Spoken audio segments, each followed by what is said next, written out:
Hello, expert investors. I'm catching up on my reading.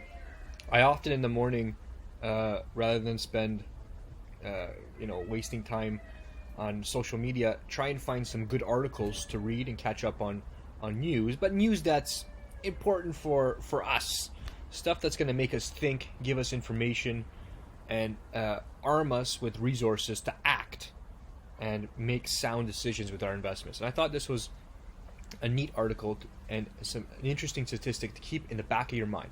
Before we go there, I'm gonna have to start saying this. I'm getting in trouble from my marketing people.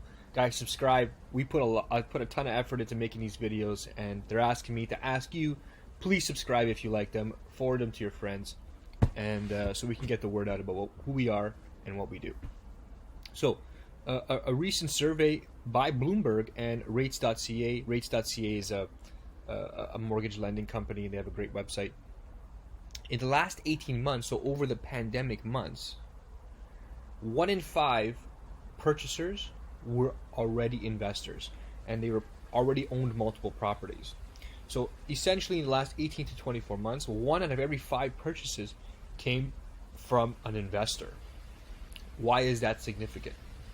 It was significant for me because in a few of the classes I teach, I often mention a statistic that anywhere between 6 to 8% of the Canadian population is a real estate investor. And if that's true, that number's essentially tripled in the last 2 years. And the reason why I share that statistic is just for some people who might be new in the room and are not familiar with real estate and how everything works. I'll bring up an example about how one investor, one landlord, can own an apartment building with 100 units and it's always full. How is that possible? It's because you as a landlord, you as a real estate investor, are so far in the minority, it's not even worth calculating. There are much more renters out there, and that's not a bad thing or a good thing. I'm just stating what's true. There are much more renters out there than there are landlords. So as landlords, we want to stick together. We want to share resources amongst each other. We definitely don't want to fight each other. We want to be friends with each other. And we got to remember that we're in the minority. So we want to have respect for our tenants, and we want to set out rules, and it goes on into a property management example, etc. I'm not going to go there. But this kind of took me back, just like that. Just like took me back when I saw that statistic. And even more interesting, well, almost as interesting, the other 80% of the buyers were split almost evenly by first-time home buyers and resale buyers. So people moving up. They already own a home and they're moving up to a bigger, better home, or down to a smaller home, or whatever, right? So for investors, the last 2 years have been fantastic in terms of price appreciation.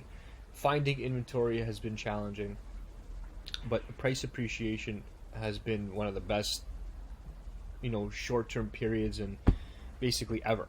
So congratulations if you're on the train, and if you're looking to get on that train and profit from the forward-coming appreciation that we're expecting in the marketplace, definitely reach out to us. We'll have some links in the description below of how you can come to some of our classes to learn about who we are, what we do, and how to get started in real estate investing. Okay, for those of you still listening, it's always easy to call out someone like me who is in the real estate industry as an investor themselves and helping other investors transact as an investor-focused realtor. The market's always going up. For people like me, it's easy for me to say that. But in reality, if you take a look at the statistics, if you take a look at the trend with inflation, the trend with interest rates, the trend with demand, the trend with supply, and how those relationships all intertwine, if you were a betting person, there is no other bet than to bet prices are going up. Now, are they going to go up as fast as they have been? I don't know. Over a 10-year period, are they going to be up? Very likely, yes. In the next year, could we have some waves in terms of stagnation if interest rates tick up 0.5%? Could there be a blip in the market where prices flatten out and there's fear in the marketplace? Absolutely. There are always intangibles in play that we cannot predict. But over a longer term period, with everything that's going on here in Canada, and especially in Southern Ontario, where the most of the population is. Remember, we've got about 15 million people just in Southern Ontario, from Oshawa on the east to Niagara Falls in the southwest, and Kitchener, Waterloo in the west-west. If you know, that's just about 40 to 45% of the population of Canada. So what happens here is really important.